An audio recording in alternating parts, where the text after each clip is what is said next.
ஆராதனை உமக்கே, இயேசுவுக்கே ஆராதனை உமக்கே, ஆராதனை உமக்கே, ஆராதனை உமக்கே. பெரியாமின் சொல்லுங்களேன். ஆமென், ஆமென், ஆமென்.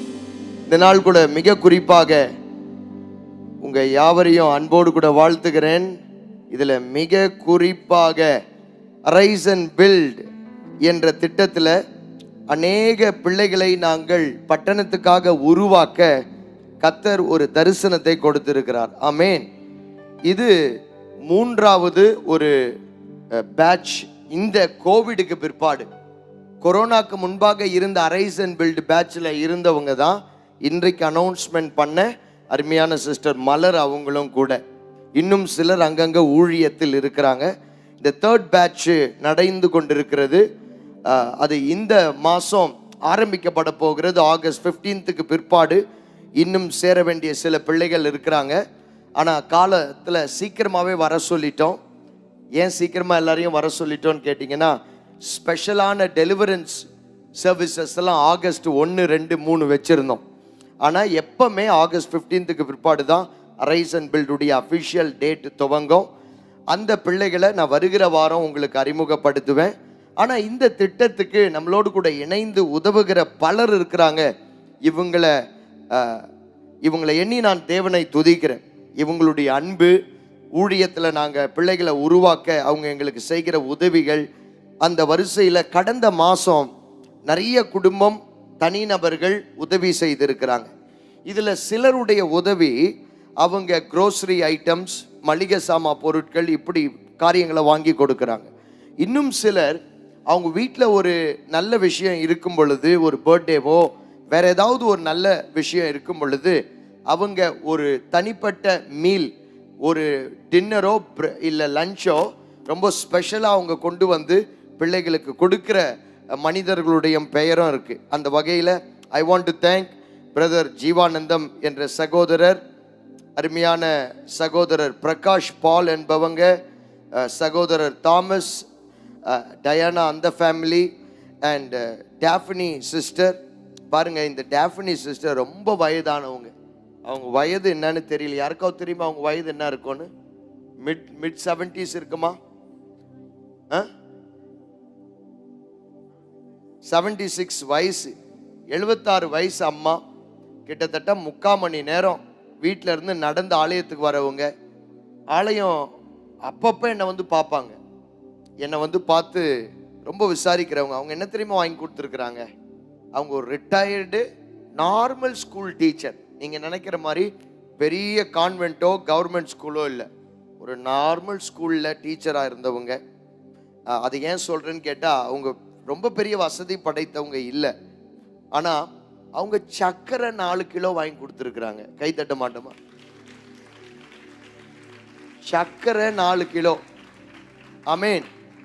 நான் சொல்லட்டுமா, இங்கே தான் அது 4 கிலோ, பரலோகத்தில் அது 4000 kilo. Amen. Price the Lord. ஆனால் பார்த்து சாப்பிடுங்க. சக்கரை வியாதிலாம் ஓடிட்டு இருக்கு, அதனால ஜாக்கிரதையா இருங்க.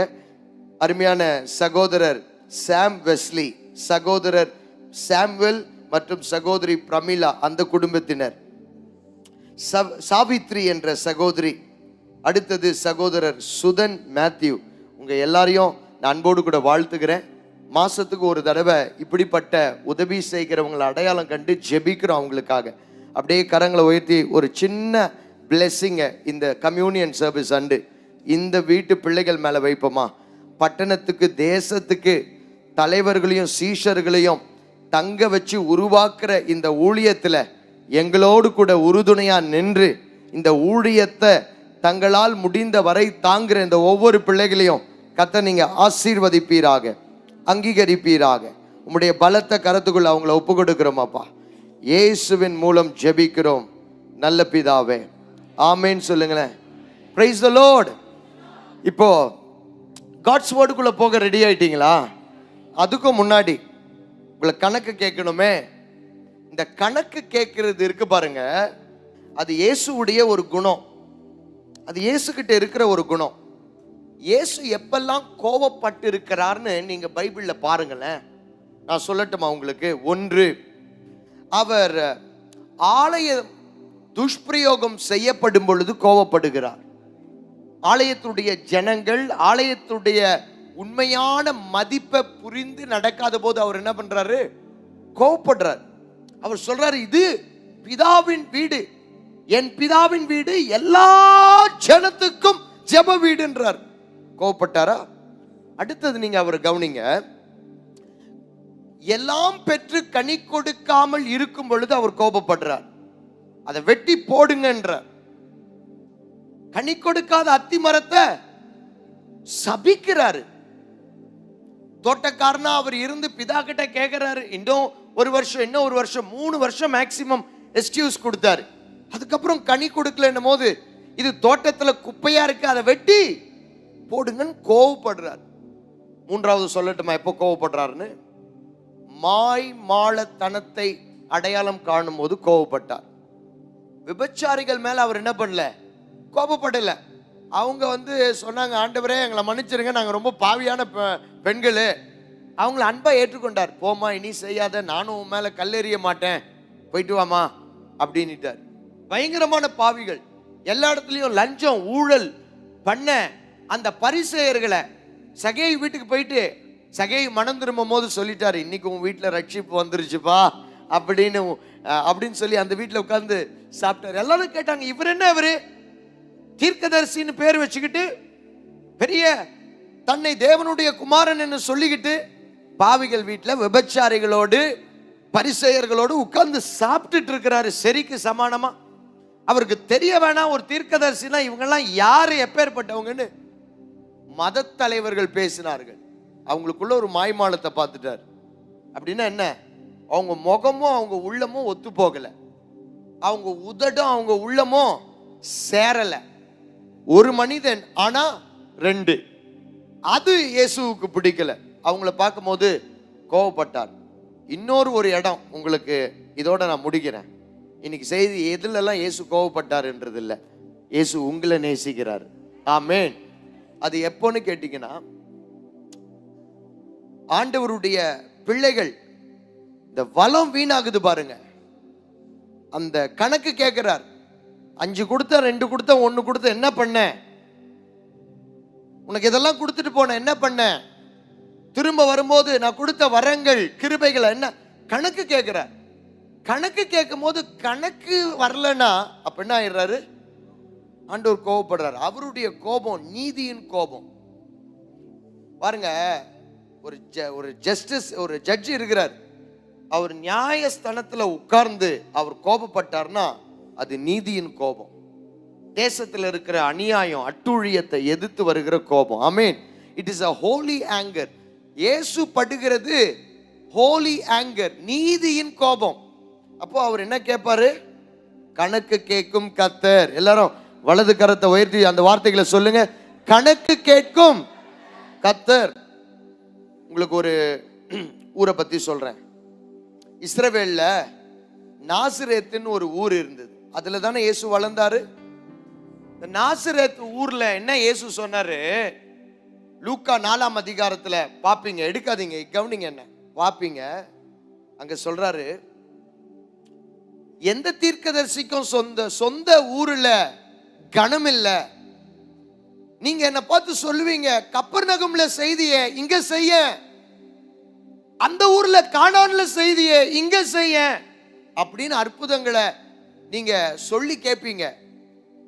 யாரையோ சுகப்படுத்தினியே, நீ பிசிஷியன் தானே, நீ உன்னை காப்பாத்திக்க நீங்க சொல்லுவீங்க, இப்படியெல்லாம் நீங்க பேசுவீங்க அப்படின்னு நாசரேத்தை பார்த்து அன்னைக்கு சொன்னார்.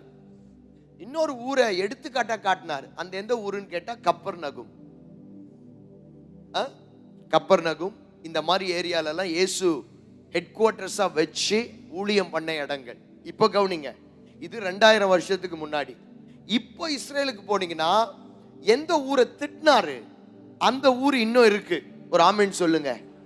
எந்த ஊரை பாராட்டினாரு அந்த ஊரு இப்போ இல்ல. நான் சொல்றது உங்களுக்கு புரியுதா? நீங்க யோசிக்கிறீங்க, ஏன் பாராட்டின ஊரு இல்ல, திட்டு வாங்கின ஊரு? எப்பவுமே திட்டு வாங்கினா சந்தோஷப்படுங்க, திட்டு வாங்கினவங்க நிலைச்சு இருப்பீங்க, பாராட்டு பெறவங்க தான் கீழே விழுந்துருவீங்க. கப்பர்நகூமை இன்னைக்கு போயிட்டு ஆர்கியாலஜி அகழ் ஆராய்ச்சியில் அது பண்றவங்க போய் அதை பார்த்துட்டு சொல்றாங்க, அந்த ஊர் எழும்பவே இல்லை. இந்த பெதஸ்தா, இயேசு இப்படிப்பட்ட மிராக்கிள்லாம் பண்ண ஊருங்கள்லாம் இருக்குல்ல, நிறைய ஊர் அப்படியே கிடக்குதுங்க. ஏன்னு கேட்டா, இந்த ஊர்ல எல்லாம் ஆண்டவர் எவ்வளோ அற்புதம் செய்து கணக்கு கேட்டார். என்ன கணக்கு கேட்டாரு? உனக்கு இவ்வளோ செய்தனே, நீ என்ன ப்ரொடியூஸ் பண்ணியிருக்கிற ரிசல்ட் அப்படின்னு கேட்டார். அந்த கணக்குக்கு அந்த ஊர் கொடுக்கறதுக்கு ஒண்ணுமே இல்லை. அதனால அந்த ஊரை ஆண்டவர் கொஞ்சம் ஏசப்பா வாயிலிருந்து சாபத்தை வாங்கிட்டாங்க. அந்த ஊர்கள்லாம் எழும்பாம அப்படியே கல்லுகள்லாம் கீழே கிடக்குறாங்க. ஆனா இயேசு அற்புதம்லாம் செய்யல பாருங்க. அவங்க ஊரெல்லாம் இன்னைக்கு டெவலப்டு சிட்டியா இருக்கு, மக்கள்லாம் அங்க வாழ்ந்துட்டு இருக்கிறாங்க. நீங்க போனா பார்க்கலாம். நான் நாசரேத்துக்கு போயிருக்கிறேன். ஏன்னு கேட்டா, அந்த ஊருக்கு ஒன்றும் நடக்கல, கணக்கு கொடுக்கறதுக்கு ஒன்றும் இல்லை. அப்ப அவர் கணக்கு கேட்கிற ஒரு தேவன். ஆமேன். திரும்ப வரும்போது நம்ம எல்லாரும் என்ன பண்ணுவாராம்? அட சொல்லுங்களேன், கணக்கு கேட்பார். இப்ப நான் உங்களை கணக்கு கேட்ட உடனே தான் வேத பாடத்துக்குள்ள போக முடியும். கணக்கு 1. இன்றைக்கு தேதி என்ன சொல்லுங்க? 13. இந்த 13 நாட்கள் ஆகஸ்ட்ல முதல் 3 நாட்கள் பி ஹீல்டுன்னு சுகமளிக்கிற கூட்டம் வைத்திருந்தோம். ஒரு பெரிய ஆமேன்னு சொல்லுங்களேன். நல்ல பிரயாசம் எடுத்து பண்றோம். மோஸ்ட் ஆஃப் த சுகமளிக்கிற கூட்டம் நாங்களே முழு உபவாசத்துல வந்து ஊழியம் செய்யறோம். சில நேரத்தில் சிறந்த தலைவர்களை தேவன் உங்களுக்காக கொண்டு வருகிறார். எத்தனை பேர் அதை அறிஞ்சு இருக்கிறீங்க? வலது கரத்தை உயர்த்தி ஒரு ஆமேன்னு சொல்லுங்களேன். அதை நாங்க செய்யறோம். அந்த 3 நாள் கூட்டத்துக்கு வராமல் இருந்தவங்க இருப்பீங்க கட்டாயம் உள்ள.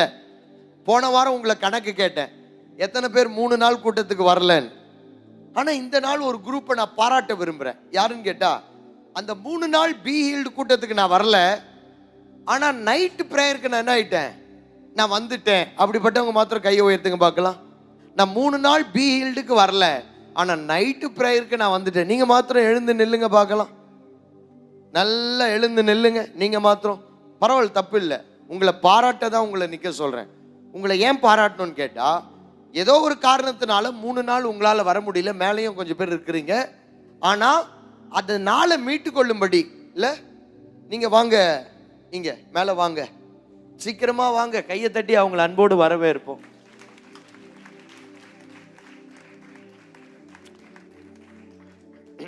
உங்க பேரு எங்க இருந்து வரீங்க? ஜெயகொடி, ஆலந்தூர்ல இருந்து வரீங்க. அப்போ உங்க லைஃப்ல அந்த 3 நாள் நீங்க வர முடியல, ஆனா உங்க சார்பா உங்க மகன் வந்திருந்தார். வாங்க மகனே வாங்க மேல. அந்த 3 நாள்ல கடைசி நாள் நீங்க எங்கேயோ பஸ்ல போயிட்டு இருக்கிறீங்க. அப்ப என்ன ஆச்சு? ஒரு பெரிய ஆக்சிடென்ட் ஆயிடுச்சு. சின்ன ஆக்சிடென்டா பெரிய ஆக்சிடென்டா? உங்களுக்கு ஆகல. ஆனா போன வாரம்லாம் பார்த்து இங்க பெரிய கட்டோட இருந்தீங்க, இப்போ ஹீல் ஆயிருக்கிறீங்க. இது நடந்து ஆகஸ்ட் 3ஆம் தேதி நடந்தது. இன்னைக்கு 13, கிட்டத்தட்ட 10 நாள் ஆச்சு. அதனால உங்க காயம்லாம் சரியா இருக்கு. நேற்றுக்கு தான் தையல் பிரிச்சாங்க. ஆனா அந்த ஆக்சிடென்ட்ல நிறைய பேருக்கு பெரிய பெரிய காயம்னு கேள்விப்பட்டேன். உங்களை ஏசப்பா காத்திருக்கிறார். ஏன்னா உங்க மகன் சுகமளிக்கிற ஆராதனை கூட்டத்துல உங்க மகன் உங்க மகள் 2 பேருமே ஆலயத்தில் இருந்திருக்கிறாங்க. கையை தட்டி கத்தரை பிரைஸ் பண்ணுங்க. ஆனா நீங்க ஏன் பயணம் பண்ணீங்க அப்படின்னு நான் இப்ப கேட்க மாட்டேன். பரவாயில்ல, நான் அப்படி கேட்க மாட்டேன். நான் கேட்டேன், கேட்கலையே, நீ ஏன் பயணம் பண்ண அந்த டைம்ல அப்படின்னு நான் கேட்டேன். கேட்கவே இல்லையே. நான் அன்பா தானே பார்த்தேன், கவனிங்க. ஆனா நீங்க அது பரவாயில்லம்மா அப்படி நம்ம வாழ்க்கையை நினைக்க முடியாது. நான் சொன்னதை நீ கேட்டியா? நீ கேட்டிருந்தா அப்படி நடந்திருக்க. அப்படி என்னைக்குமே அப்படி பேசாதீங்க. நான் அப்பவே சொன்னேன், அந்த மாதிரி என்னைக்குமே பேசக்கூடாது. பரவாயில்ல, வாழ்க்கையில இதெல்லாம் கடந்துதான் நம்ம பயணத்துல வரணும். ஆனா இயேசு உங்களை காத்தாரு. உங்க மகனும் மகளும் இங்க இருந்திருக்கிறாங்க. வயசானவங்க ஊர் சுத்துறீங்க அப்படின்னு நான் கேட்டேன். இல்லையே, நான் இளம் வாலிப பிள்ளைங்க, ஆனா நம்ம ஆலயத்துல கர்த்தரை தொழுது கொண்டு இருக்கிறாங்க. ஆமென். இப்போ அவங்க இங்க இருந்ததுனால இயேசு உங்களை காத்தாரு. ஆமென். ஒரு கை ஒரு கால் இனிமேல்ட்டு பி ஹீல்டு மீட்டிங் டைம்ல வீட்டில இருந்து டாய்லெட் போகலாம், பாத்ரூம் போகலாம், அதோட சர்ச்சுக்கு தான் வரலாம் க்ளீன் பண்ணிட்டு. அந்த மாதிரி நீங்க பி ஹீல்டு டைம்ல இருக்கணும், சுகமளிக்கிற ஆராதனை டைம்ல. ஆனா பாருங்க, அந்த நாட்களை மீட்டுட்டாங்க. எப்படி மீட்டுட்டாங்க? இரவு ஜெபம் ஆலயத்துக்கு வந்துட்டாங்க. காட் பிளஸ் யூ, கர்த்தர் உங்களை ஆசீர்வதிப்பார், போயிட்டு வாங்க. அந்த மாதிரி சிலர் பார்த்தீங்கன்னா, ஐயோ நான் அதுதான் மிஸ் பண்ணிட்டேன், ஆனா இதையாவது நான் மிஸ் பண்ணக்கூடாது அப்படின்னு இருக்கிற பிள்ளைங்களை கரங்களை தட்டி கொஞ்சம் அன்போடு கூட பாராட்டலாம் பாருங்க. அப்படியே அமர்ந்து கொள்ளுங்க.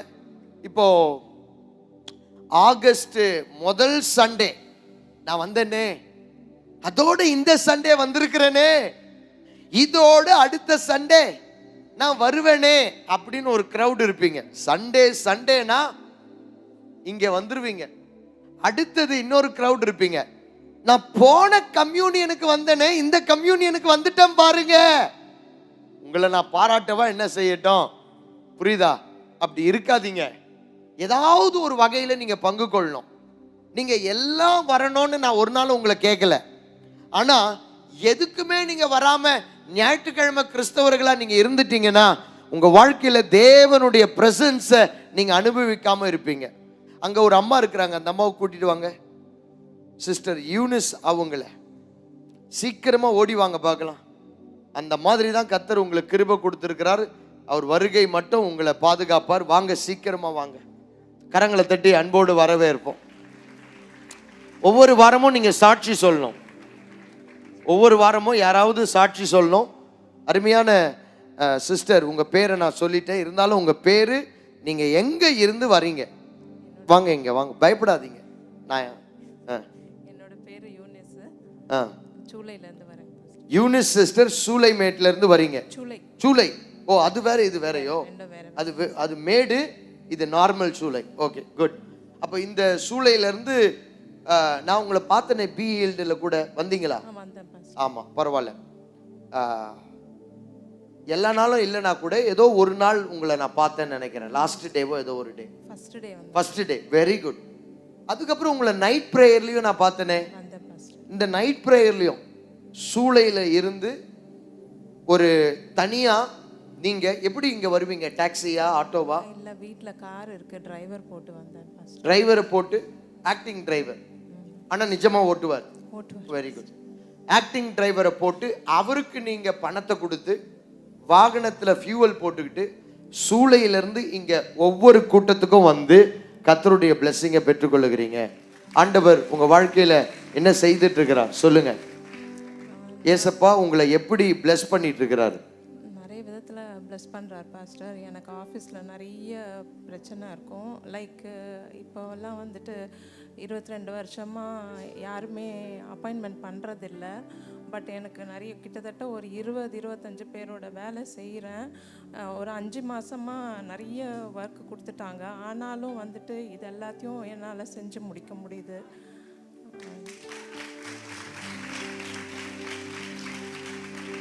நீங்க என்ன பணி செய்றீங்க நான் கேட்கலாமா? தப்பு இல்லையா? சொல்லுங்க அதை பற்றி. நான் வந்து சென்னை போர்ட்ரஸ்ல வந்துட்டு அக்கவுண்ட்ஸ் டிபார்ட்மெண்ட்ல அக்கவுண்ட்ஸ்ல இருக்கிறீங்க. சூப்பர்டென்ட்டா இருக்கேன். எவ்வளவு கணக்கு பார்க்கணும், எவ்வளோ மென்டல் பீஸ் வேணும். அதெல்லாம் இருந்தோம். 25 பேர் வேலையை நான் பார்க்குறேன். வேலை இப்படி இருக்கு, என் வீடு இவ்வளோ தூரத்தில் இருக்கு, நான் அவ்வளோ தூரம் சர்ச்சுக்கு போனோமா, நான் ஆன்லைன்லேயே பார்த்தா போதாதான்னு இருக்கலாம். நீங்கள் அதை தாண்டி ஆலயத்துக்கு ஒவ்வொரு முறையும் வருகிறத நான் பார்த்துட்டு இருக்கிறேன். அதனால தான் உங்களை கூப்பிட்டேன். நீங்கள் சபைக்கு ஒரு முன்மாதிரியான விசுவாசி. கர்த்தர் உங்களை ஆசீர்வதிப்பார். தேங்க்யூ. வேற ஏதோ சொல்ல விரும்புறீங்களா? God bless you. Thank you, thank you so much. எல்லாரும் சேர்ந்து ஒரு மனப்பட்டு கரங்களை உயர்த்தி, இயேசுவே உம்மருகினிலே ஆவலா வருகிறே, இயேசுவே உம்மருகினிலே ஆவலா வருகிறே, என் நேரமோ சுவாசம் உம்மையே துதித்திடுமே என்னாலுமே. எந்தன் வாழ்க்கை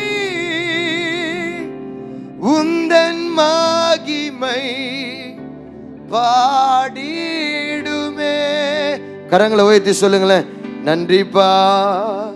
பாடிடுமே நன்றி, அவளாய் வருகிறேன் நன்றி.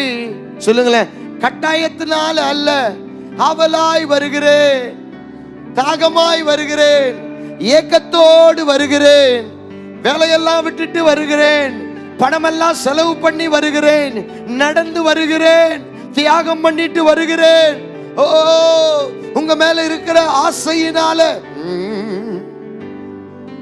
உங்க மேல இருக்கிற அன்பினால, உங்க மேல இருக்கிற தாகத்தினால வருகிறேன்.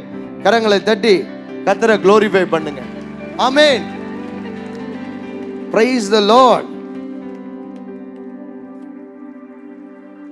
ஆண்டவர் இயேசு உங்களுக்காக பெரிய திட்டங்களை வைத்திருக்கிறார். ஆனா நீங்க இந்த சீசன் இப்படியாய் ஏதோ ஒரு இடத்துல, ஏதோ ஒரு குணத்துல, சுபாவத்துல மாட்டிக்கிட்டு நீங்க இருக்கிறது போல இருக்கிறீங்கல்ல, உங்களுக்கு இந்த காலம் வேண்டியது என்ன தெரியுமா? A deeper deliverance. சொல்லுங்க, a deeper deliverance. ஆழமான ஒரு விடுதலை உங்களுக்கு தேவை, முழுமையான ஒரு விடுதலை உங்களுக்கு தேவை. எலிசாவை தேடி நாகமான் என்ற குஷ்டரோகி வருகிறான். பெரிய படத்தளபதி, பெரிய உடை, எல்லாரும் அவனுக்கு முன்பாக தலை வணங்கி இருப்பாங்க. அந்த குஷ்டரோகி எங்கேயும் போய் சுகம் கிடைக்கவில்லை. அவனுக்கு உள்ள இருக்கிற அவனுடைய உடம்பு அழுகி கொண்டிருக்கிறது. ஆனா அவன் பெரிய பதவி, பெரிய பொறுப்பு, பெரிய ஜெயத்தை அவனுடைய ராஜாக்கு அந்த படைத்தளபதி வாங்கி கொடுத்தவன்.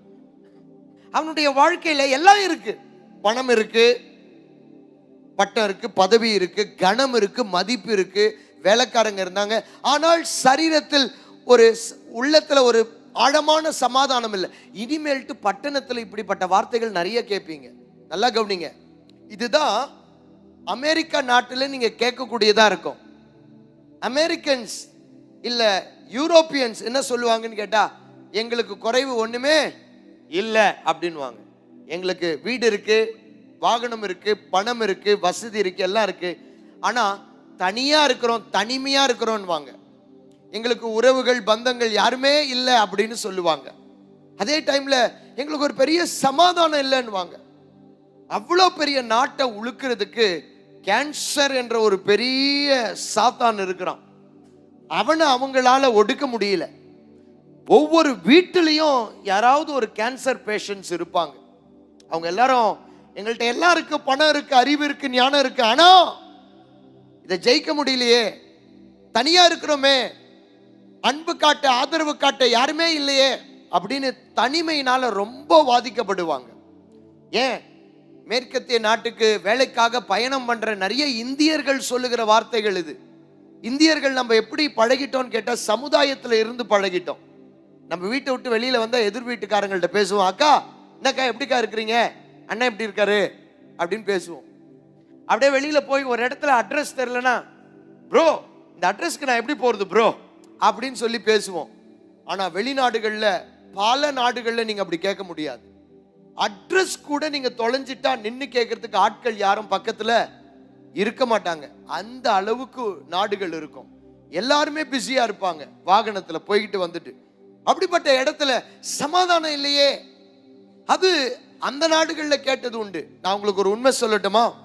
சென்னை போன்ற பட்டணங்கள்ல, மும்பை, பெங்களூர், ஹைதராபாத், டெல்லி, கல்கட்டா, இப்படி இந்தியால வளர்ந்து வருகிற அர்பனைஸ்ட் பட்டணங்களில் இன்று மக்கள் சொல்லுகிற வார்த்தை, குறிப்பாக கார்ப்பரேட் செக்டார்ஸ்ல ஒர்க் பண்றவங்க, வெளிநாடுகளுக்கு வேலை செய்யறவங்க, கணவரை கேட்டா சொல்றாரு, நான் ஆஸ்திரேலியன் டைமுக்கு வேலை செய்யறேன். மனைவி சொல்லுது, நான் அமெரிக்கன் டைமுக்கு வேலை செய்யறேன். பிள்ளை சொல்றா, நான் இந்தியன் டைமுக்கு ஸ்கூலுக்கு போயிட்டு இருக்கிறேன்.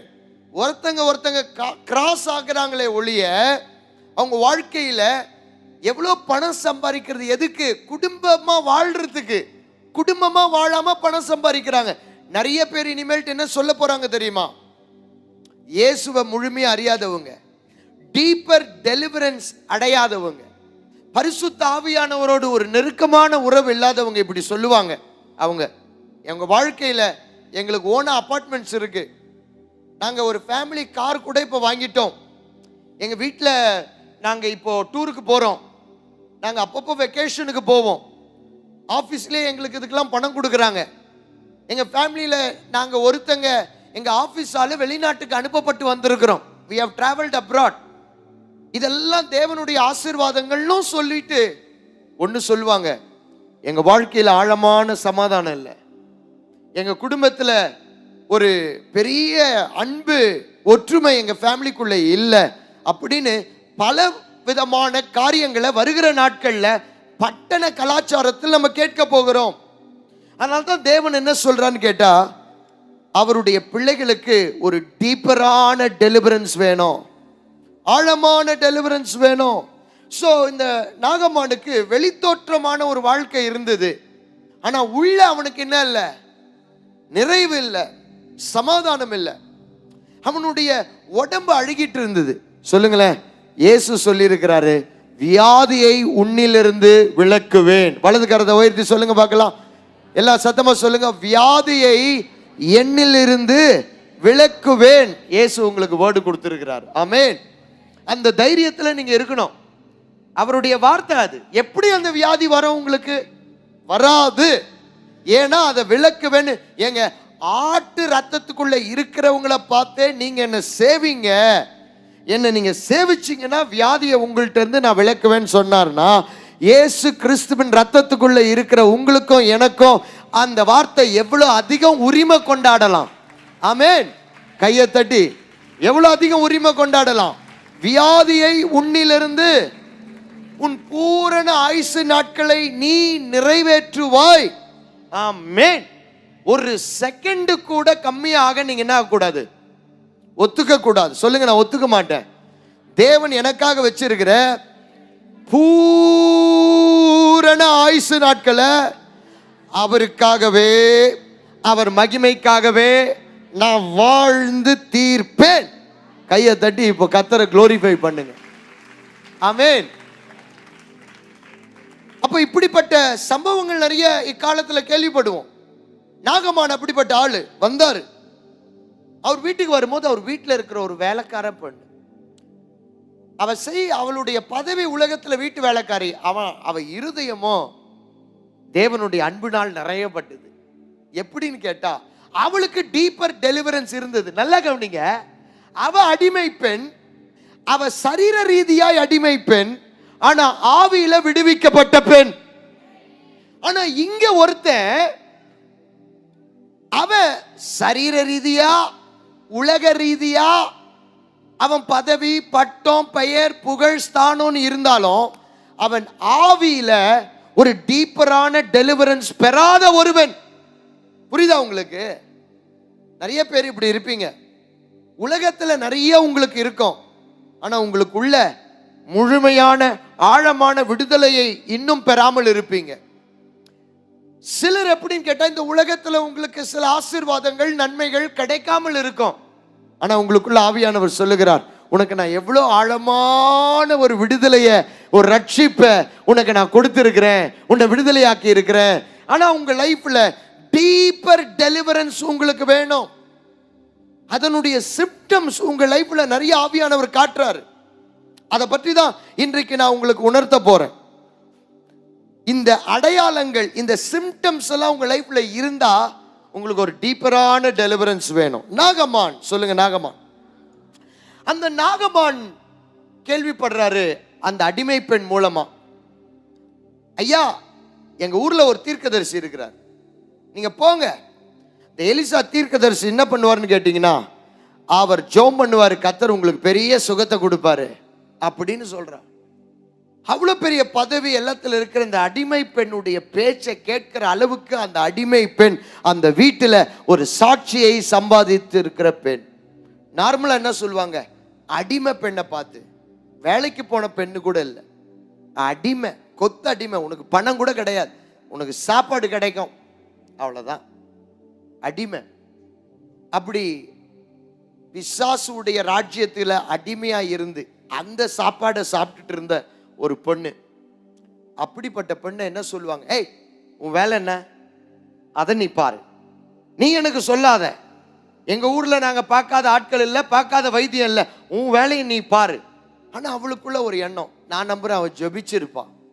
ஆண்டவரே நான் இந்த ஊர்ல அடிமை தான், என்னை கொண்டு வரும் பொழுது ஒருவேளை அவளை கற்பழித்து இருக்கலாம். அதுதான் அந்த காலத்துடைய முறை. யுத்தத்தில் இருக்கிற ஒரு நாட்டில் இருக்கிற கன்னிகைகளை இன்னொரு நாட்டுக்கு அடிமைகளை கொண்டு வரும் பொழுது என்னை அபியூஸ் கூட பண்ணியிருக்கலாம். ஆனா அவ டீப்பர் டெலிவரன்ஸ் பெற்றவன். கையை தட்ட மாட்டேங்கிறீங்க. அவ வாழ்க்கை சீரழிக்கப்பட்டது, ஆனால் அவள் ஆழமான விடுதலை பெற்றவள். என் பெற்றோர்கிட்ட இருந்து என்ன பிரிச்சுட்டாங்க என்ற எண்ணம் இருந்திருக்கும். ஆனா அதுல அந்த எண்ணத்துல இருந்து, அந்த கசப்புல இருந்து ஆழமான விடுதலை பெற்றவள். அவளுடைய கனவுகள், லட்சியங்கள் அவளிடத்திலிருந்து திருடப்பட்டது. ஆனால் அந்த காரியத்தில் இருந்தும் அதை விட்டு கொடுத்துட்டு, என்னை இயேசு எங்க வைத்திருக்கிறாரோ அந்த இடத்தில் என் தேவனுக்காக நான் சாட்சியா வாழ்வேன் என்றால் அவள் ஒரு ஆழமான விடுதலை. என் கூட இருக்கிறீங்களா? ஆழமான விடுதலை பெற்றவளால தான் இருக்கிற இடத்துல மன திருப்தியா, சந்தோஷமா, தன்னை காயப்படுத்துகிறவங்களை கூட ரட்சிப்புக்குள்ள நல்வழியில நடத்த முடியும். ஆமென், ஆமென். அவளுக்கு ஒரு விக்டம் மைண்ட் செட் இல்லாத பெண்மணி. சொல்லுங்களேன், விக்டம் மைண்ட் செட் அப்படின்னா என்ன தெரியுமா? பாதிக்கப்பட்டவன் என்ற mindset. Praise the Lord. பாதிக்கப்பட்டவள் என்ற மைண்ட் செட்டை மேற்கொண்டவள். ரொம்ப ஆபத்தான ஒரு மைண்ட் செட் அது. எனக்கு வந்து வியாதிங்க, எனக்கு முடியலங்க, என்னை எல்லாரும் ஏமாத்திட்டாங்கங்க, சிறு வயதிலேயே நான் பாலியல் வன்கொடுமைக்கு ஆளாக்கப்பட்டவங்க, எனக்கு யாருமே வாய்ப்பு கொடுக்கலங்க. இதுதான் என்னது? Victim mind set. ஆனா அவ எப்படின்னு கேட்டா, அவ வீட்டில் சமைக்கும் பொழுது ஒரு ஜெயித்திருக்கிறேன், ஜெயம் பெற்றிருக்கிறேன் என்ற ஒரு மைண்ட் செட்ல அந்த வீட்டில் அடிமைதான், ஆனால் டீப்பர் டெலிவரன்ஸ் பெற்றவள். என் கூட இருந்தா ஒரு ஆமேன்னு சொல்லுங்க. ஆவியானவர் உங்களை பார்த்து சொல்றாரு, நீ அடிமையோ நீ அடிமை இல்லாதவனோ, நீ யாரோ, உனக்கு டீப்பர் டெலிவரன்ஸ் கிடைச்சிருக்கா? இந்த டீப்பர் டெலிவரன்ஸ் ஸ்டோரியில இதை நல்லா கவனிங்க. நாகமான் அந்த குஷ்டரோகி போறாரு, இதெல்லாம் தாண்டி தாழ்மை பெற்று போறார். தாழ்மை இல்லைன்னா டீப்பர் டெலிவரன்ஸ் கிடைக்காது பாருங்க. சிலர் எப்படின்னு கேட்டீங்கன்னா, அதுதான் அந்த அந்த போகிற அனுபவம், ஆல்டர் கால்ல வருகிற அனுபவம். சில நேரம் ஆல்டர் காலுக்கு முன்னாடி வரமாட்டாங்க, லாஸ்ட்லயே உட்கார்ந்துட்டு இருப்பாங்க. முடிஞ்ச உடனே சொல்லுவாங்க, எங்களுக்காக ஜெபம் பண்ணுங்க பாஸ்டர். நான் கேட்பேன், யாருக்கெல்லாம் விடுதலை வேணும் ஆல்டர் காலுக்கு வாங்கன்னு சொன்னேனே, வந்தீங்களான்? இல்லைங்க பாஸ்டர் அப்படின்வாங்க. நான் சொல்லுவேன், அடுத்த மீட்டிங் ஆல்டர் காலுக்கு வந்துருங்க, உங்களுக்காக நான் ஜெபிக்கிறேன். ஏன் தெரியுமா? உனக்கு சுகம் வேணும்னா, உனக்கு டீப்பரான ஒரு டெலிவரன்ஸ் வேணும்னா நீ ஒரு ஸ்டெப் எடுத்தாக வேண்டும். அதை தேவன் பார்க்க வேண்டும். ஏன்னா டீப்பர் டெலிவரன்ஸ் கொடுக்கிறது யாரோ ஒரு மனிதன் இங்கே அல்ல, தேவனாகிய கர்த்தர், அவருடைய ஆவியானவர். ஒரு ஆமென் சொல்லுங்களேன். எலிசாவை தேடி போறார். அவர் எலிசா பார்த்துட்டு அவர் கேட்கிறாரு, அவருக்கு ரிப்போர்ட் வருது, ஐயோ பெரிய பட தளபதி உங்களை பார்க்க வராரு, பெரிய பெரிய ஒருத்தர் வந்திருக்கிறார், ஐயோ பணக்காரர், பொருளெல்லாம் எடுத்துட்டு வந்திருக்கிறார். என்ன விஷயம், என்ன விஷயம்? உடனே எலிசா, இருங்க நான் போய் குளிச்சுட்டு ட்ரெஸ் மாத்திட்டு அவரை பார்க்க நான் வந்துடுறேன், சொல்லுங்க, நான் வெயிட் போயிட்டு போறாருப்பா, போயிட்டு போறாரு, பக்கத்து சர்ச்சுக்கு போயிட்டு போறாருப்பா, அப்படியே வெயிட் பண்ண வைங்க, நான் வந்துடுறேன் அப்படிலாம் அவர் சொல்ல. அவர் என்ன சொன்னார், என்ன பிரச்சனை? அவர் குஷ்டரோகத்தோடு வந்திருக்கிறார், அவருக்கு ஒரு டீப்பான டெலிவரன்ஸ் வேணுமா? எப்படிப்பட்ட டெலிவரன்ஸ்? மேலோட்ட டெலிவரன்ஸ் இல்லை, அவருக்கு வாழ்க்கையில அவருக்கு வேண்டியது ஆழமான ஒரு விடுதலை வேணும். ஒரு ஆமென் சொல்லுங்களேன். உடனே அவர் சொன்னாரு, யோர்தான் ஒரு நதி இருக்கு, அது அந்த ஊர்லயே அழுக்கு நதி போல இருக்கு, அந்த நதியில போயிட்டு 7 முறை முழுங்கி எழுந்திருக்க சொல்லிட்டு ரூமை விட்டு கூட என்ன ஆகல, ஓட்டையிலேயே சொல்லிட்டாரு எலிசா. பாத்தியா, இன்னைக்கு நிறைய பேர் எப்படின்னு கேட்டா, ஊழியக்காரங்க என்ன செய்யணும்னு இவங்க ஒரு பட்டியல் வச்சிருக்கிறாங்க. அவங்க இப்படி உட்காரணும், அவங்க இப்படி நடக்கணும், அவங்க இப்படி என்னை வந்து பார்க்கணும், அவங்க இப்படி தான் என்னை விசாரிக்கணும். நான் சொல்றேன், உங்க பட்டியலை நிறைவேற்றுகிற ஊழியக்காரனால உங்களுக்கு ஆசீர்வாதம் கிடையாது. ஊழியக்காரனுக்காக தேவன் வைத்திருக்கிற பட்டியலை நிறைவேற்றுகிற ஊழியக்காரனால உங்களுக்கு பெரிய நன்மைகளை கொண்டு வந்து சேர்க்க முடியும். அந்த காலத்துல ஒரு கலாச்சாரம் ஒன்று இருந்தது. அது என்னன்னு கேட்டா ஹவுஸ் விசிட்டிங் கலாச்சாரம். அந்த ஹவுஸ் விசிட்டிங் பண்ணணும். எந்த அளவுக்கு பண்ணணும்னு கேட்டா, நாங்க ஆரம்ப ஊழியத்துல போன சில சபைகள் ஞாபகம் இருக்கு. 9 மணிக்கு அந்த விசுவாசிகள் வரலனா, சண்டே மத்தியானம் சாப்பாடுக்கு முன்னாடி பாஸ்டர் போய் என்ன பண்ணிடுவாரு, ஏங்க வரல, ஏங்க அம்மா, ஏங்க. நான் ஒன்று சொல்லட்டுமா, இப்படிப்பட்ட ஒரு கலாச்சாரத்தை மக்கள் உருவாக்கி வச்சிருக்கிறீங்க. சிலர் இதை பயன்படுத்தி எப்படி பண்ணுவாங்கன்னு கேட்டா, நம்ம சர்ச் அப்படிப்பட்டது இல்லை. அப்படிப்பட்ட ஒரு கலாச்சாரத்தை நீங்க இங்க உருவாக்கல. கரங்களை உயர்த்தி ஒரு பெரிய ஆமென்னு சொல்லுங்க. சில இடத்துல வேணும்னே வராம இருப்பாங்க. வேணும்னே ஆலயத்துக்கு வராம இருந்துட்டு பக்கத்துல இன்னொரு பிரதருக்கு போன் பண்ணுவாங்க, பிரைஸ் தி லார்ட், கர்த்தருடைய நாமத்துக்கு மகிமை உண்டாவதாக. அப்படிதான் ஆரம்பிப்பாங்க எப்பவுமே. அக்கா நான் இன்னைக்கு வரல, உங்களுக்கு தெரியுமா? அந்த அக்கா சொல்லுவோம், ஆமாம்மா நானும் பார்த்தேன், பாஸ்டர் என்ன விசாரிச்சாரா? விசாரிக்கலையா? நான் வராததே அவர் என்ன வந்து பார்த்து விசாரிப்பாரான்னு எதிர்பார்த்து தானே நான் செய்தேன். எலிசா அதுக்கெல்லாம் என்ன பண்ணல, ரூம் ஓட்ட வழியா சொன்னார், யோர்தானுன்னு ஒரு நதி இருக்கு, அங்க போய் அந்த ஆளை 7 முறை முழுங்கி எழுந்திருக்க சொல்லு, அப்போ அவர் சுகமாவார். பாருங்க, சில நேரம் டெலிவரன்ஸ் உனக்கு வேணும்ன்றது எப்போ ஆரம்பிக்கும்னு கேட்டா, அந்த ஊழியக்காரன் உனக்கு சொல்லும் போது ரியாக்ஷன் வருது, அப்பதான் உனக்கே தெரியுது உனக்கு என்ன வேணும். பிரச்சனை அவங்க இல்ல, பிரச்சனை இவங்க இல்ல, எனக்கு தான் டீப்பரான டெலிவரன்ஸ் வேணும். ஏன்னா அந்த ஆளு கத்த ஆரம்பிச்சிட்டார். எங்க ஊர்ல நதி இல்லையா, எங்க ஊர்ல தண்ணி இல்லையா, இவர் எனக்கு வெளியில வந்து பார்த்து என் தலை மேல கைய வச்சு ஒரு ஆல்டர் காலை கூப்பிட்டு ஒரு 3 சுத்து லெஃப்ட்லயும் 3 சுத்து ரைட்லயும் சுத்தி இப்படி தூக்கி இப்படி இறக்கி ஊதுபத்திய போட்டு இதெல்லாம் பண்ணி என்ன எண்ணெய் பூசி இப்படியெல்லாம் பண்ணுவாருன்னு பார்த்தா என்ன போய் அதுதான் உன் டெலிவரன்ஸுக்கு வேணும் என்றதுக்கு ஒரு பெரிய வீட்டில் பேசுறீங்க பாருங்க. ஒரு காரியம் உங்களை அப்படியே உங்களை வேதனைப்படுத்துது பாருங்க. உங்களால அந்த சிச்சுவேஷன்ல காமா இயேசு இருக்கிறார், அவர் எல்லாத்தையும் பார்த்து கொள்வார் அப்படின்னு உங்களால பயணிக்க முடியல பாருங்க. அது உனக்கு டெலிவரன்ஸ் வேணும்ன்றதுக்கு ஒரு பெரிய அடையாளம், ஒரு சிம்டம். நீ பேசுகிற வார்த்தைகள் ஒரு சிம்டம். ஏன்னா உன் வாயிலிருந்து வருகிற இந்த வேர்ட்ஸ் உனக்குள்ள இருக்கிற நிலவரம் என்ன என்றதை காண்பிக்கிறது. என் கூட இருக்கிறீங்களா? ஒரு ஆமேன்னு சொல்லுங்க.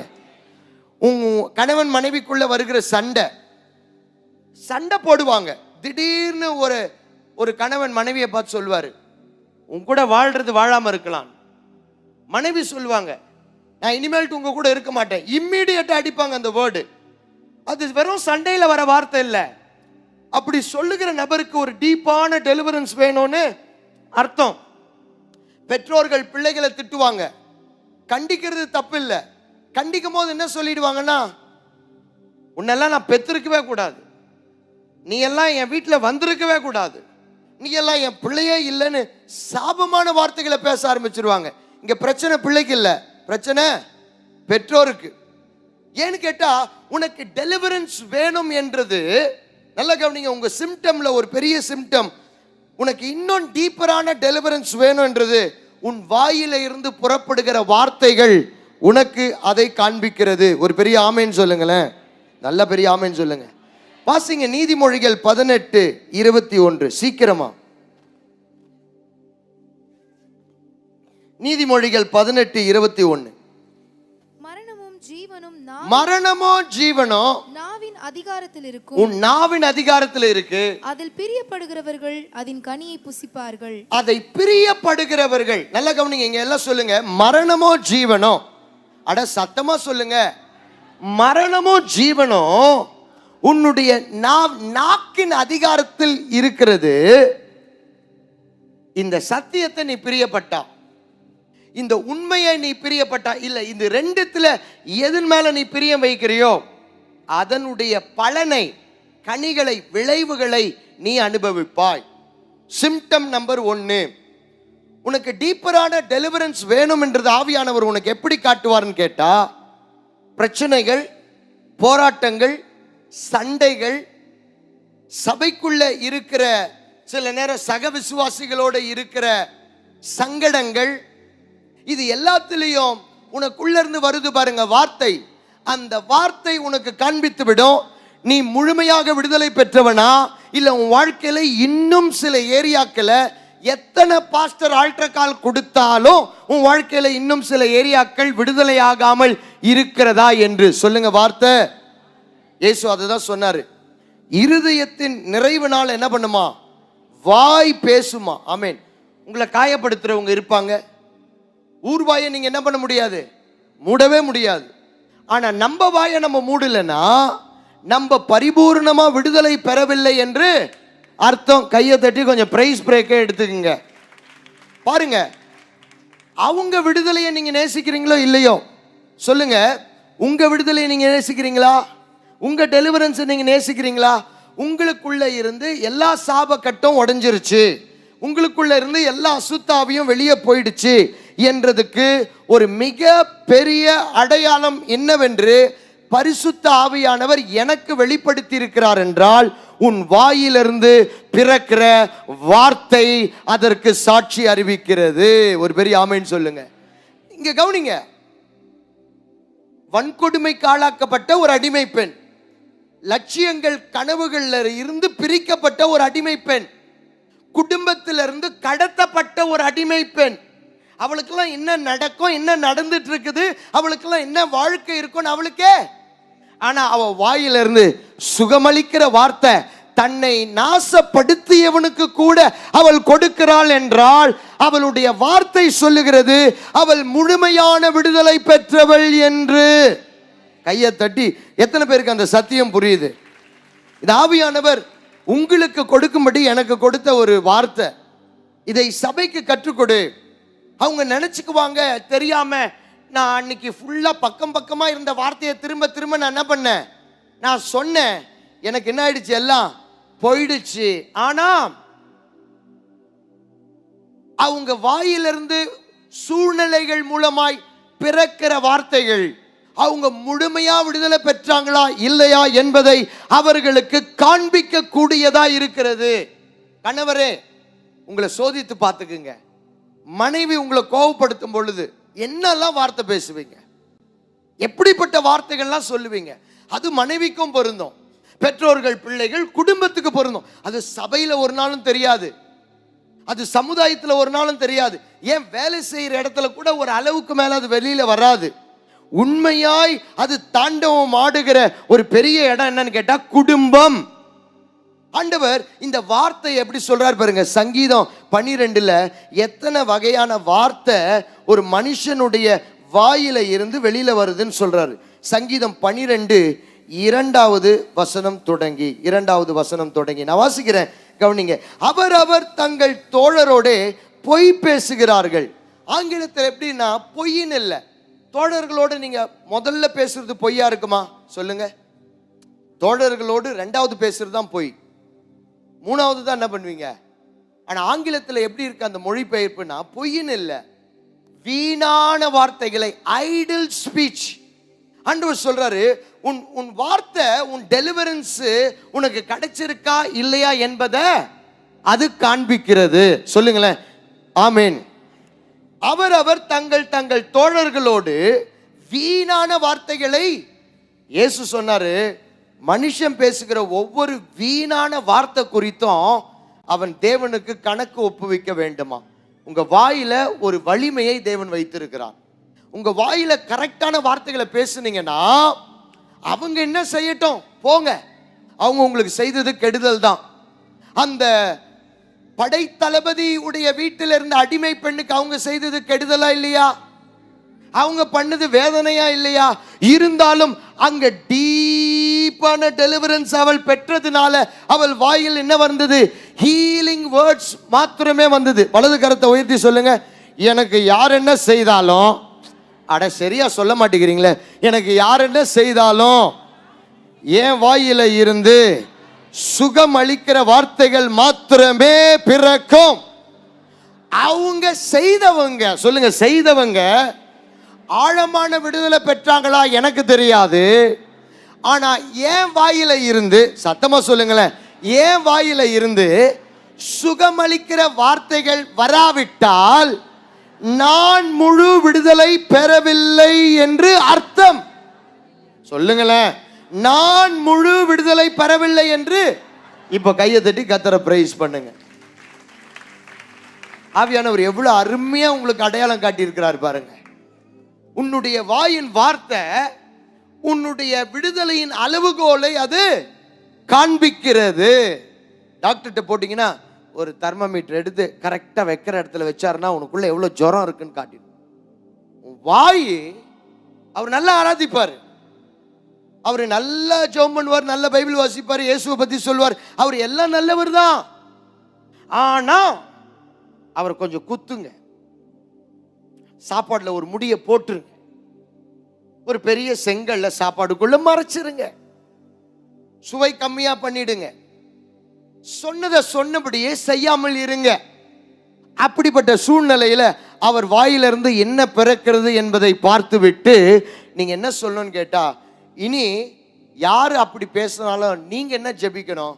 ஏசப்பா, உங்க பிள்ளைக்கு ஆழமான ஒரு விடுதலையை கொடுங்கப்பா. ஒரு பெரிய ஆமைன்னு சொல்லுங்களேன். ஆழமான விடுதலையை கொடுங்கப்பா.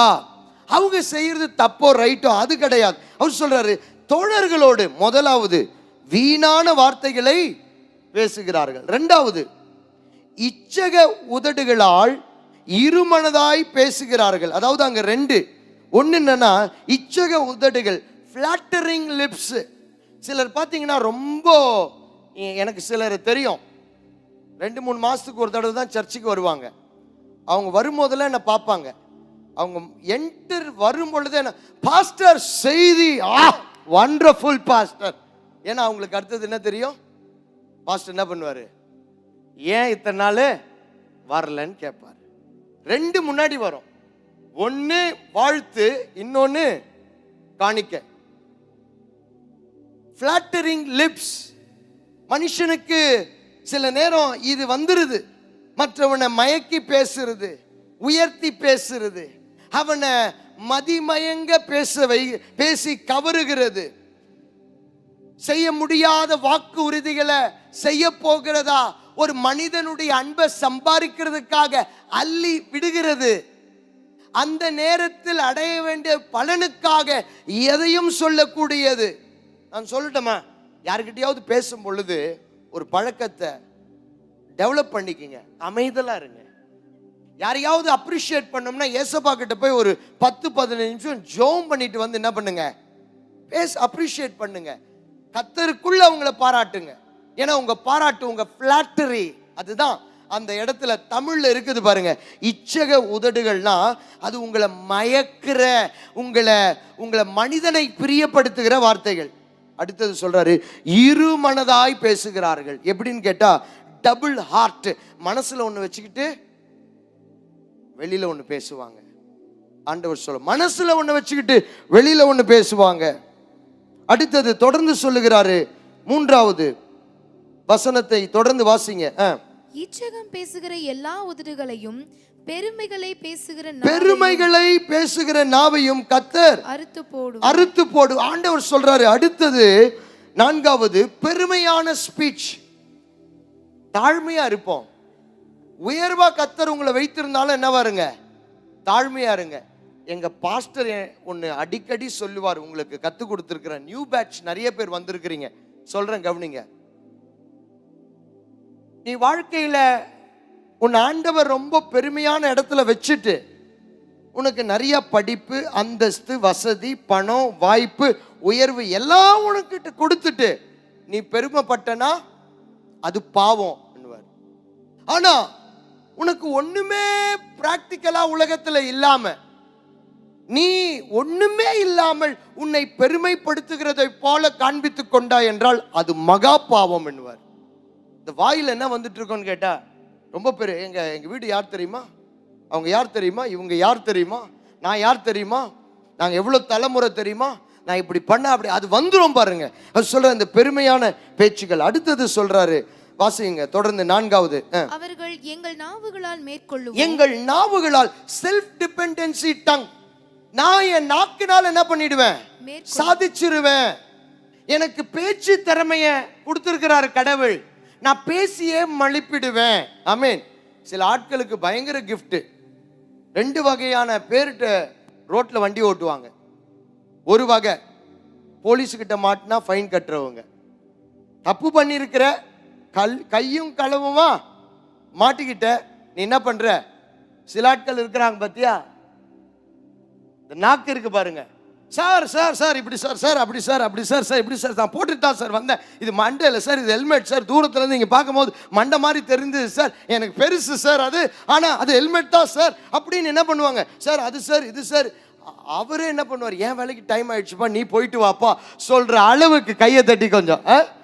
நாக்குனால நான் எதையும் சாதிப்பேன், எனக்கு நாக்குல அந்த ஆற்றல் இருக்குன்னு நினைக்கிறவங்க, ஆண்டவர் சொல்றாரு அப்பேற்பட்டவங்களை என் நாவினால் மேற்கொள்வோம், எங்கள் உதடுகள் எங்களுடையது, யார் எங்களுக்கு ஆண்டவன் என்று சொல்லுகிறார். என் நாக்குனால எனக்கு சாதுரியம் உண்டு, திறமை உண்டு.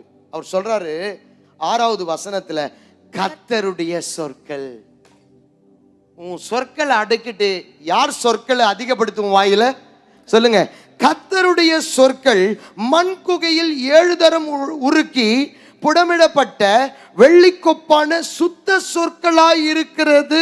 ஒரு பெரிய ஆமென் சொல்லுங்களேன்.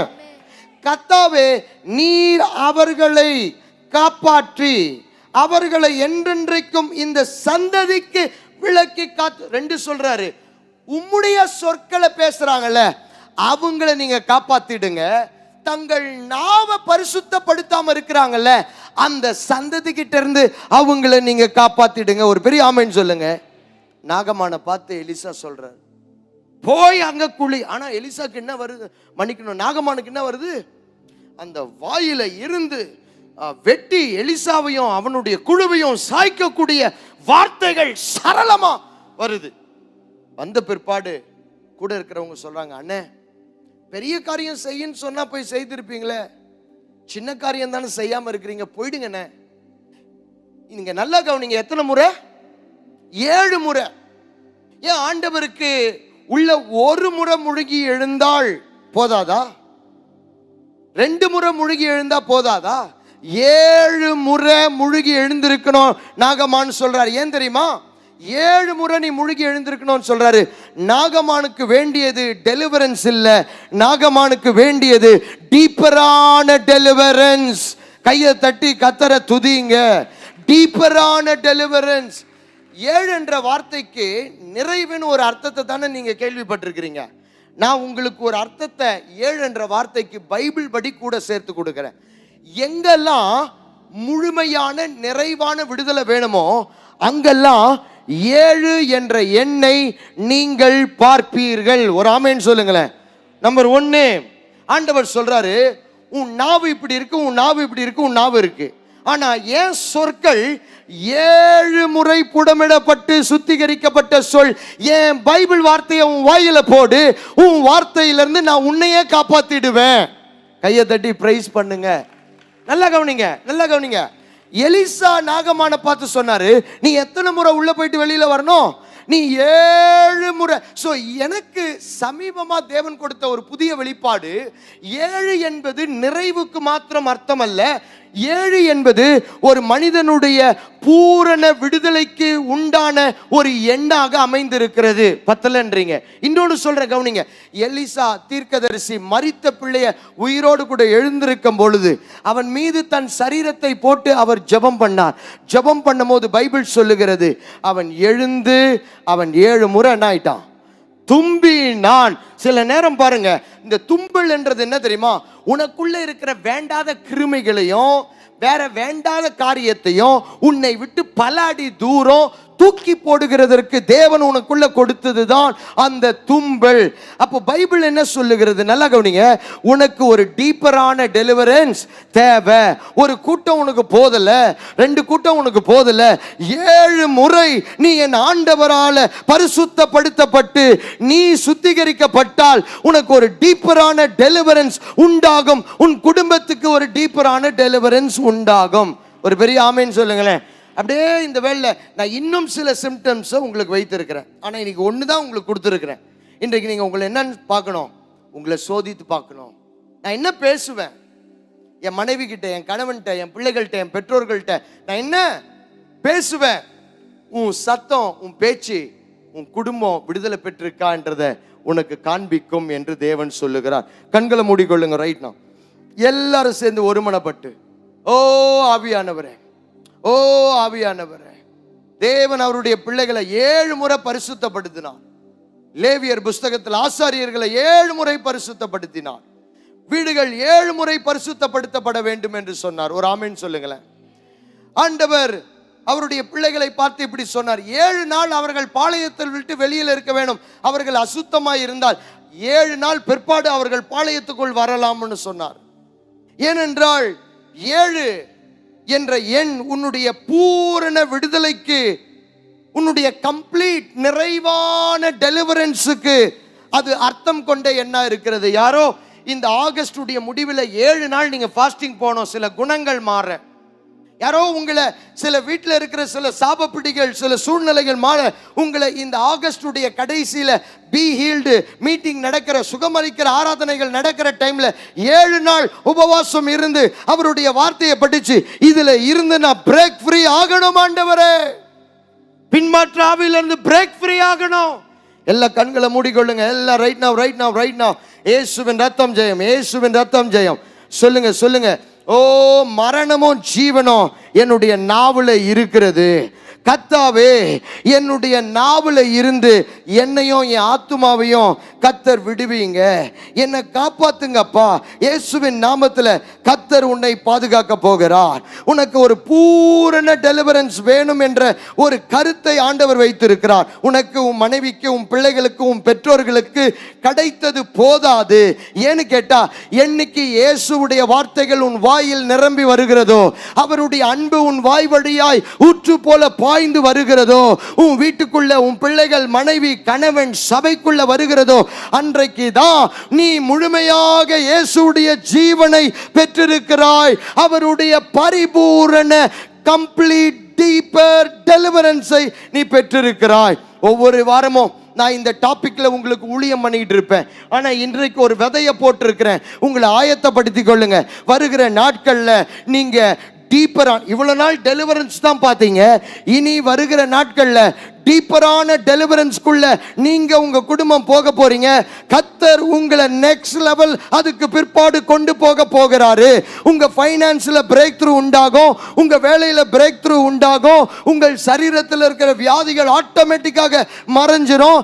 எப்பன்னு கேட்டா, நீங்க டீப்பரான டெலிவரன்ஸுக்கு உங்களை விட்டு கொடுக்கும் பொழுது, நீ ஒரு தடவை முழுகினது போதாது. உனக்கு 7 முறை ஆண்டவர் உன்னை சுத்தப்படுத்தும்படியாக ஒரு சீசனை உண்டாக்க போகிறார். அதற்கு பிற்பாடு நீ சுத்தமானவனாக, சுத்தமானவளாக அவரை நீ சேவிப்பாய், அவரை நீ சேவிப்பாய். அப்ப ஆண்டவர் உன்னை பார்த்து சொல்லுகிறார், வியாதியை உன்னிலிருந்து நான் விலக்குவேன். கையை தட்டி கர்த்தரை பிரைஸ் பண்ணி, கையை தட்டி கர்த்தரை பிரைஸ் பண்ணி அப்படியே எழுந்து நிற்போமா? அப்படியே எழுந்து நீங்க சொல்ல போறீங்க. சொல்லுங்க, எனக்கு வேண்டும். சொல்லுங்களேன், எனக்கு வேண்டும். எல்லாம் வாயை திறந்து சொல்லுங்களேன், எனக்கு டீப்பான டெலிவரன்ஸ் வேணும். எத்தனை பேர் ஏற்றுக்கொள்ளுகிறீங்க? அவ்வளோ பெரிய பட தளபதி ஏற்றுக்கொண்டார்னா நீங்களும் நானும் ஏற்றுக்கொள்ளாம இருக்கலாமா? அவ்வளோ பெரிய ஆளு ஏற்றுக்கொண்டார்னா எல்லாரும் கையை வைத்து சொல்லுங்க, எனக்கு டீப்பான டெலிவரன்ஸ் வேணும் என் வீட்டுக்கு. ஏன்னா அந்த டீப்பர் டெலிவரன்ஸ்குள்ள நீங்க போகாம உங்களுக்கு நெக்ஸ்ட் லெவல் இல்லை, இல்லை, இல்லை, இல்லை, இல்லை. கரங்களை உயர்த்தி தேங்க்யூ ஜீசஸ். எல்லா வாய்களை தந்து இப்ப ஸ்தோத்திரம் பண்ணுங்க. ஏற்றுக்கொள்ளுங்க அந்த சத்தியத்தை. ஆண்டவரே, ஐ ரிசீவ் த ட்ரூத். அந்த சத்தியத்தை நான் ஏற்றுக்கொள்ளுகிறேன் அப்பா, நான் அதை அங்கீகரிக்கிறேன். இன்னையிலிருந்து உங்க மூச்சு, உங்க பேச்செல்லாம் இப்படிதான் இருக்க போகிறது. டீப்பான டெலிவரன்ஸ்குள்ள என்னையும் என் குடும்பத்தையும் கத்தர் கொண்டு போக போகிறீர். அதுக்கப்புறம் கத்தருக்காக எழும்பி பிரகாசிக்க போகிறோம். பெரிய ஆமென் சொல்லுங்களேன். அதனுடைய அடையாளமே உங்க வார்த்தை மாறப்போகிறது. எத்தனை பேர் சந்தோஷப்படுறீங்க? உங்களுக்குள்ள என்ன ஆக போகுது? உங்க வார்த்தை மழையே நகர்ந்தாலும் உங்க வார்த்தையை மழை கட்டுப்படுத்த முடியாது. ஏன்னு கேட்டா, நீங்க படத்தளபதி இல்ல, எல்லா பாதிப்பையும் அடைஞ்ச நார்மலான ஒரு ஆசாமி. ஆனா இயேசுவால முழுமையாய் விடுதலை கொடுக்கப்பட்டு அனுப்பப்பட்ட ஒரு ஆசாமி. Price the Lord. கரங்களை உயர்த்தி நன்றி நன்றி நன்றி நன்றி நன்றின்னு சொல்லுங்களேன். நன்றி அப்பா, நன்றி அப்பா. ஆண்டவரே, இந்த வேளையில ஆன்லைன்ல இருக்கிறவங்க, ஆலயத்துக்குள்ள இருக்கிறவங்களுக்காக ஜெபிக்கிறேன். எல்லாருக்கும் ஒரு பெரிய விடுதலையை கத்த நீங்க கொடுத்திருக்கிறீர். ஆண்டவரே, இன்னையிலிருந்து அது துவங்குகிறது. வீட்டில் இருக்கிற குடி, சண்டை, சந்தேகம், பிரச்சனை எல்லாம் மாறப்போகிறது. அதனுடைய அடையாளம் என்னன்னா, சுகமளிக்கிற வார்த்தை, இயேசுவின் வார்த்தை அவங்க வாயில எப்பொழுதும் இரவும் பகலும் இருக்க போகிறது. கரங்களை தட்டி நன்றின்னு சொல்லுங்களேன். நன்றி நன்றி. Thank you thank you Jesus. எல்லாரும் சேர்ந்து